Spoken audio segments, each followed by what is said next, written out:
Climb into the cockpit with pilot and Link Square's Chief Legal Officer, Tim Perilla, as he invites legal leaders aboard to share advice that will help you navigate even the most turbulent times of in-house counsel work. We'll cover a range of topics from data privacy to legal team structure to public company transactions and beyond. You don't want to miss this series. Fasten your seatbelt and prepare for takeoff. You're listening to Cockpit Counsel. Hello, everybody, and welcome back to another episode of Cockpit Counsel. My name's Tim. I'm the Chief Legal Officer at Link Squares. And if you like our show, give us a like, subscribe on all the socials, and let's get started. So, as always, with me is Alyssa Verzino, our producer, and Greg Anderson here today from EW Scripps. Welcome. Thanks. Appreciate it. Thanks so much for being on the show. Happy to be here. So we start every show the same way, same question. What is your pre-flight ritual? Like, just literally pre-flight, like not a figurative. Well, I'm super hardcore ADD, so most of the time it involves driving to the airport as quickly as possible and running through the airport to catch the plane because I'm running late. Nice. But my favorite. Sorry, go ahead. No, I was just gonna say you're probably giving like a whole bunch of people anxiety. Yeah. About that no, right now. it's. You can tell David over there is like. I've tried hard over the years to fix it, but it's just one of those things. I'm always running late. But probably my favorite is when I'm traveling with my family, which is my favorite way to travel. My wife and I, as we're taking off, we usually, right as the wheels go up, we kind of hold hands real fast for a second. That's cool. Something we started a long time ago, and we always do it. So that's my favorite. That's awesome. Very cool. So let's talk a little bit about your career. Mm-hmm. Just all the way through. So you've been at EW Scripps for a while now, right? About a little over 4 years. Yeah. Okay. So like, what brought you there? And just maybe talk about your entire career path. Okay. As much as you want to share. Sure. I guess. So I ended up at Scripps because I was working with the CISO, Mike Kelly, outside of both. We were both involved in the cloud security organization. So we met through a couple of panels that we worked on and that type of thing. And the chief privacy officer role came available, and Mike reached out and asked me if I'd be interested. I said, I'm always interested. And the next thing I knew, I had an offer and started with Scripps. So it was really, the job is chief privacy officer, but I've always been a very security-oriented attorney, and certainly when I in the privacy role, very close to the security organization. So that's how that was the inroad to Scripps and how I got started there. Nice. Mm-hmm. And where were you before? So before I was at Lexmark International. So Lexmark, printer company. I think the main competitors like HP and Xerox. Lexmark is 10,000 employees in like 50 countries around the world, and I'd been there for quite a long time, for about almost 15 years before leaving to go to Scripps. Okay. So it's been a good part of my career at Lexmark. Did you just sort of grab privacy in recent years, like the recent years leading up to the move to Scripps, or was that something that like data security privacy has been your thing for your whole career? So I've been a technology lawyer for my entire career, always technology focused, and at Lexmark was sort of an organic progression into privacy. When GDPR came around, we needed somebody to take on the role of the first data protection officer. And for many years, I actually started at Lexmark in a finance role and did that for a couple of years, and then an opportunity because of the JD and the legal background to take on one of the attorney roles as a customer-facing attorney, one of the deal guys. Mm-hmm. And because of Lexmark being a technology company, both hardware and services, for highly regulated customers, there was always a technology component, there was always a compliance component, and more privacy and security became conversations that we had with all of our customers very early on. So when our CIO was looking for somebody to take over the privacy job, it was kind of a natural fit. So I moved over there and moved out of the still customer facing, but moved out of being embedded with sales to the IT, working directly for the CIO, with the CISO and the CIO. That's very cool. And did you work at a firm beforehand, or? No, not yes and no. So Okay. like we all did, one summer in law school, and Yeah, then yeah. After my third year of law school, I actually went to France and got a French law degree. So Oh, cool. I was in Lyon, France, and part of that year Lyon's beautiful. is great. Yeah, really nice. It's not as well known as it should be, but it is Right. a wonderful city. But so part of that year, I was taking classes and then also working for a firm over there at the same time. So my only time, inside of a firm was. There was my summer internship while in law school, and then when I was in France. Okay. And did you have a finance undergrad degree? No, I learned all of that stuff the hard way. Okay. And one of my soapboxes that I will talk to any students that are trying to, talking about going to law school. I tell everybody, please take that extra year, go do the joint JD MBA, because you're gonna have to learn it some way, and it's much easier to do it. Then I know another year of school at that point in your life sounds like a horrible idea, but I really wish I had done it. And no, I got a lot of books and had to learn it the hard way. Yeah, those are the lessons that you learn on the job that you wish you had known. You didn't have to learn that way. That's right. I mean, the running joke is we all went to law school because we can't do math, right? But at some point or another, you're going to have to figure it out. Yeah, exactly. And usually it's not particularly complex math either. No. But, we lawyers struggle with that anyway. That's right. So transitioning from the role in finance to a legal role, how did you find that? It was, because of what I'd been doing previously, moving into the legal role, which was, mainly a transactional, I was customer facing, negotiating complex outsourcing agreements. So the transition was actually pretty smooth, but made more so, I think, because of in the finance role, it was also sales related. So putting together business cases for the deals that we were doing. Oh, that's cool. Which really, doing that for the first couple of years at Lexmark really gave me an insight to the business. And really got to learn, what the puts and the takes were of the financial models that I was building. So then taking that and moving into the role where I was actually negotiating the deals, you understand, the puts and the takes. What are the points that are important, and where can you give, and what do you have to double down on? Yeah, absolutely. That's insanely valuable to have that background and then come in and start actually reviewing the contracts. And I'm sure it gave you instant credibility with the sales folks that you're working with too. Yeah, it's certainly helpful, right? So coming in as, moving from the role where I was building out a financial model for them to let them understand, what the margins were going to be, what the revenue was going to look like, and then translating that into being their guy going into these negotiations, trying to get the deal done. It was very helpful to be able to speak intelligently to what the financials of the deal were and know where they had room to move. Yeah, absolutely. And how long? And I know I'm kind of jumping around all over the place here, but how long were you like not practicing? I feel like I was always sort of practicing, right? Sure. So you can never turn off the switch. That's right. So after I went to the University of Georgia for law school, and after leaving Athens and going to France for the year and coming back, I actually ended up in the wireless communications industry. So building out cell phone towers, basically. I worked for a company called American Tower. Well, I worked for a company that became American Tower, another Boston-based company. Yeah. So I ended up at that job through kind of a strange path, but they were looking for somebody with either a legal or real estate background, because we were doing zoning permits and building permits and finding sites to put up towers and rooftop spaces. Yeah. So that job. The legal background ended up, putting in applications for zoning and building permits, and then arguing them in front of zoning commissions, neighborhood associations, that kind of thing. Was quasi-legal, and went from that to doing more legal work for the company, both in Atlanta and in Seattle for a couple of years. And then from people I met, I ended up working abroad for a bunch of years. So was in Switzerland for 2, Montreal for 2, Sweden for 2, and then finally back to the States, where I started working for Lexmark. So that's pretty cool. So I was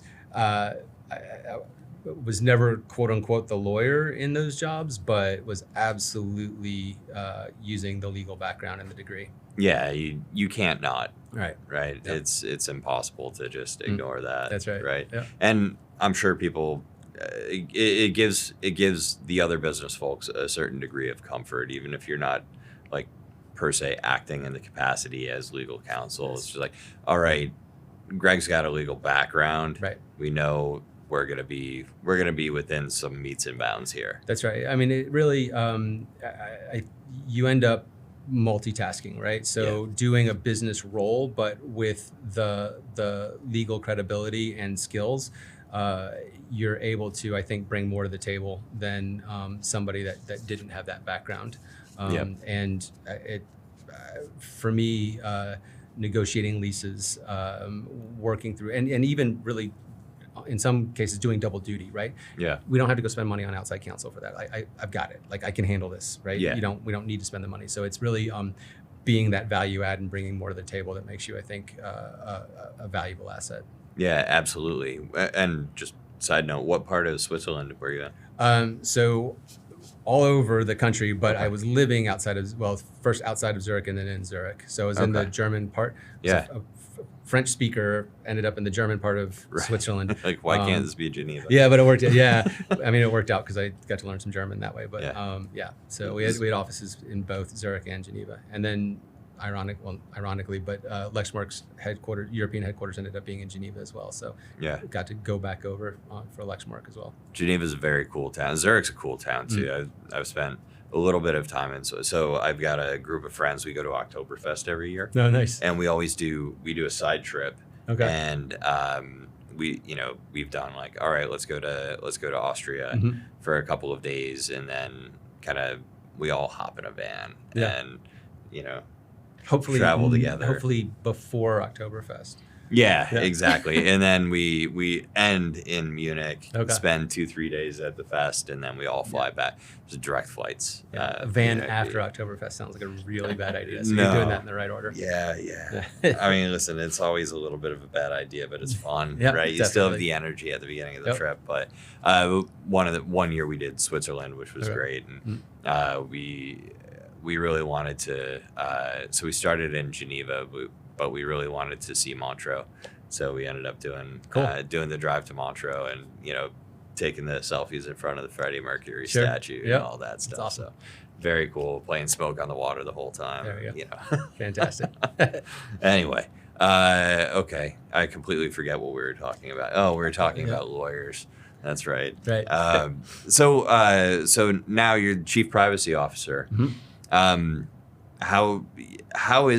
you still involved on a regular basis in like a lot of the transactional side of the house, or is it like strict sort of privacy counsel stuff? No, so it's a little bit of everything. Yeah. So I mean, the title and the day job is chief privacy officer, but because of the technology background, I brought a skill set to Scripps that we had other lawyers that were doing some of it, but I just a deeper background in technology than the other folks in the legal department. So I end up doing quite a bit with inbound and outbound contracts. I think it goes hand in hand with privacy because you have to be looking at these contracts in order to make sure you've got the right language anytime data is involved or any kind of connection to our networks. And I mean, anymore, that's everything almost. Right. So again, back to being that value add and bringing more to the table than just, I'm only going to do this one little narrow thing. Nothing in the world I hate more than over lawyering anything. So instead of saying, okay, here, you do your part and then I'll do my part and we'll hand it on to somebody else. I just, if I'm going to look at the contract, I'm going to look at the contract, right? I also believe that if you are only looking at one little section, you're not doing your job. I don't see how anybody looks at, one section of a contract out of context without understanding the deal. Yeah. Different conversation perhaps, but so I try to look at pretty much anything that has tech involved comes across my desk in one way, shape, or form. So it's part of what I think makes a good privacy program, but that's where the contracts become a huge part of the job. Yeah, absolutely. So how big is your team?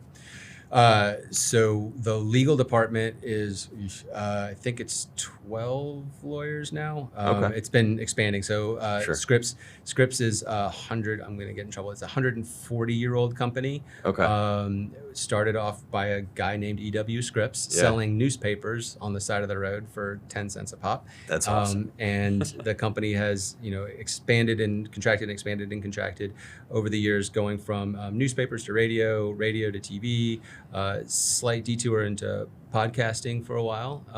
And we got out of that business a few years ago before we went through an acquisition of Ion. And at about the same time that happened, the legal department started expanding. And so when I say we have 12, I might be off by one or two, but I think that's the right number. Yeah. And Ion, is that the television network? Yes. Oh, yes. yeah. Mm-hmm. Very cool. Mm-hmm. Very cool. So let's talk, maybe we'll just talk a little bit and kind of shifting. Sure. The connected company, right? Yep. Everything's talking to everything else. Yep. Can you walk through a little bit your tech stack, how you're integrating everything? Yeah. The idea of the connected company is one that to me is there's progress has been made, but I've yet to meet anybody where I think the idea has really been embraced successfully to the extent that it can. Right. You still have silos across organizations where either divisionally people aren't talking to each other or systematically things aren't talking to each other. Right. And in my perfect world, you bridge all of that. So there are these links, whether it's API calls between software tools or, divisionally, you're able to look at a tech stack sort of from a 50,000 foot level. Right. Trying to stick with the theme. So you've got like a holistic view of what's going on, right? And again, progress has been made, link squares, other tools, API calls between, being able to pull things in, but it's still not there to the extent it can be. And I think that's sort of the perfect world where you have like this holistic view of how data and information is moving throughout the company. And the more fluid you can make that, the more beneficial it is to the business and pickups in running the business. Yeah, what I've found that a lot of folks we struggle with here, and every company I've ever been a part of struggles with it to a certain extent, is you have a lot of data and you're able to move it, but it's really hard to contextualize it at a particular point along this like data highway that you have within the organization. What if any have you found in terms of like tips to try to bring that into a little bit more lens of clarity? So we're still on that journey, and I could probably better talk about my vision than what we've done so far. Yeah. And and that's really where the conversation with Link Square started, and having a next generation contract repository came into play, because. And again, it may be somewhat myopic, but I mean, contracts is what I know and what I love. Yep. And I think looking at contracts really can explain what's going on in the business, right? You can look at the numbers all day long. That's great, but the numbers don't tell you necessarily, who you're doing business with, or what kind of business you're doing. Right. If you can have that sort of extrapolated view of your contracts, contextualized, as you put it. Yep. And we all know that trying to explain to somebody in the business what that contract says, God love them, they never read them, right? Like, we're the only ones that actually sit down and read them, like, and they, I don't know how many times it's happened to you, but you get handed an agreement and they said, this is an agreement to do X. And then you read it and it's like, yeah, except it's for Y, right? Or it's completely not, it doesn't say what you think it says, or it says what you think it says and then some stuff, right? Right. But it's totally market. Oh, yeah, right. Oh, exactly, right. No, it's completely market. Right, and they don't make any changes. Right. They don't, it's non-negotiable. That's right. One of my faves. But the ability to lift that information outside of the four corners of that document and being able to present that or explain it to the business, and whether it's the contracts or the numbers or your personnel information, what have you, but then to bring all of that together so you have this sort of holistic view of the business, I think is sort of the ultimate goal. And the more you can have systems that will integrate and talk to each other, and again, like extrapolate that information to a point where you can, whether you dashboard it or, what kind of report on it, but to be able to make it easily consumable to various audiences is, I think, what the ultimate goal is, and which would be really, really cool.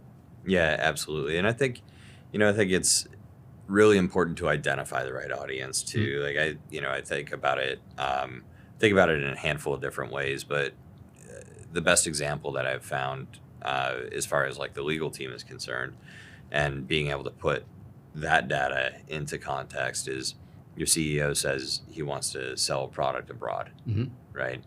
All right, lawyers got to do all sorts of work, right? You're taking your widget, you're selling it in some other country, Spain, France, whatever. Right. You have products liability, you have disclosures, you have IP issues potentially that you have to deal with that maybe domestically you wouldn't need to. Language. Import, export, language, exactly, all sorts of different things.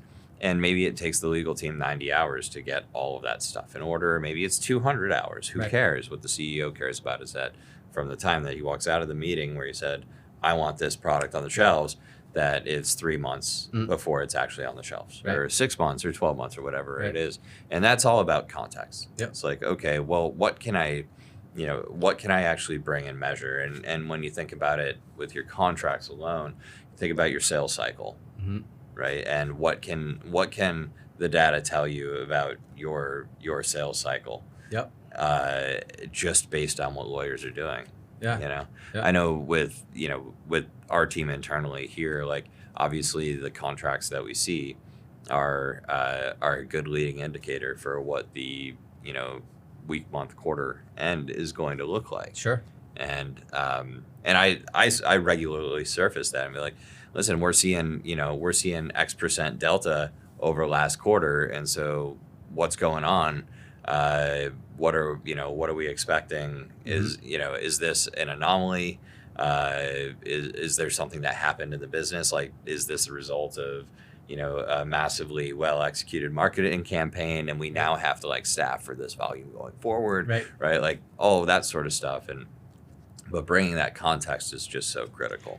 And again, I mean, as always, the more contracts, the more data you have, the better you can be. So I mean, things that seem like minutia, payment terms, SLAs, SLA credits, right? I mean, that's where I think a well-functioning contract team isn't just about moving the document through the process, but then it's the after the signature managing and the operational management of those agreements, right?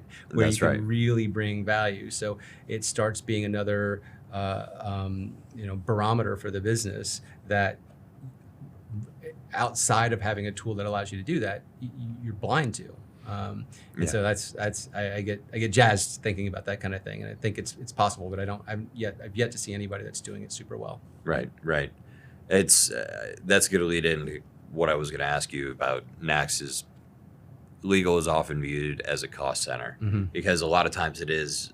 A lot of legal teams view themselves as just moving the documents along, or just managing it when things go wrong, post signature, things like that. But you and I both have a very different view on what the legal team can bring if it's functioning well. How do you make sure that the legal team is not just a cost center? Well, I don't own the legal team at Scripps, but I'm a army of one in that regard. But what I think is important is, or what drives me crazy, are the ivory tower lawyers, right? Now they're fun to negotiate against because they don't understand the business, and sometimes you can do some fun stuff with that. If you've got an attorney that will only look at the limitation of liability and doesn't want to sully their hands with the commercials, that's makes for a fun negotiation sometimes. But I think it's sort of what we talked about earlier, and it's being that value add. It's gaining the trust of the business that you're their person, you're on their side, you're there to achieve what they're setting out to do, and that you're on the same team. So even when you have to have sometimes those tougher conversations, nobody wants to you shouldn't want to be the department of no. You should. I always say, I'm not going to tell you we're not going to run with scissors, because I want to run with scissors too. Yeah. But we're going to talk about maybe a safer way to run with the scissors, Right. or the right way to run with the scissors. Right. Or the other one, again, let's go jump out of a plane, but Right. I'm here to help pack your parachute. Right. So I think it's gaining that level of trust, and being that value add, and understanding.